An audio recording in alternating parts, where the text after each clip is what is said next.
What if you could speak to the dead? In the remote Altai Mountains, women once held this power. Their rituals were so intense, they could summon spirits, heal the sick, and even tame storms.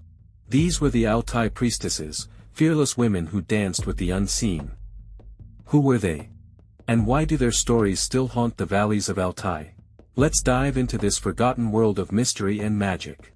The Altai Mountains aren't just a place, they're a spiritual heartbeat. Straddling Russia, Mongolia, China, and Kazakhstan, this rugged land has been home to the Altai Turkic peoples for millennia. Unlike many Western beliefs, where nature is just a backdrop, the Altai see everything as alive.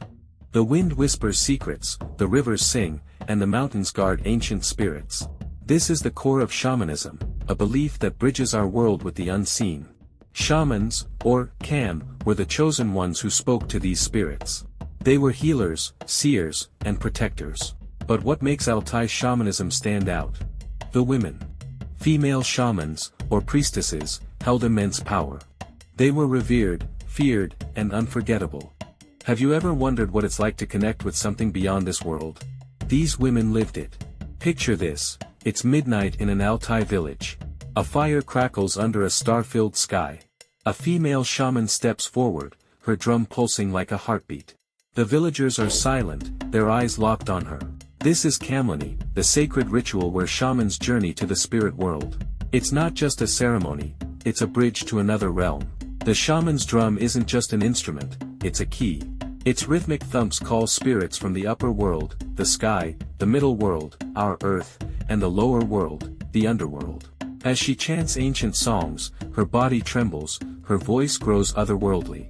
She's in a trance, her soul soaring through realms to find lost spirits, heal the sick, or banish evil. Her costume is a masterpiece, feathers for flight, beads for protection, and metals to channel energy.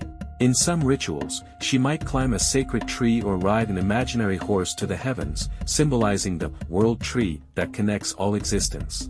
Ever felt a chill you couldn't explain? In Altai, they'd say a shaman's spirit just passed by. Becoming a shaman wasn't a choice, it was a calling. Imagine a young woman, maybe 16, suddenly plagued by strange dreams. She hears voices in the wind or falls ill for no reason. Her family knows, the spirits have chosen her. This was the start of a grueling journey. Guided by an elder shaman, she'd learn to master rituals, sing sacred songs, and live in harmony with nature. It could take years, but the result? A woman who could face the unknown. These priestesses were the backbone of their communities. When a village faced an epidemic, the shaman would journey to the spirit world to find the cause. When someone died, she'd guide their soul to peace. It was exhausting, even dangerous, but their courage made them legends. One such legend was Ikyz, a priestess said to have stopped a deadly storm by singing to the sky spirits, her voice so powerful it calmed the heavens. Whether true or not, stories like hers kept Altai's spirit alive.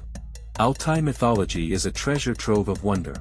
Take Uljan, the sky god who gifted shamans their power. Or Erlik, the dark lord of the underworld, who tested their strength. Female shamans walked a tightrope between these forces, protecting their people from harm. Ana, the goddess of fertility, was their ally in rituals for birth and family. These myths weren't just stories, they were a map of the Altai worldview, where everything is connected.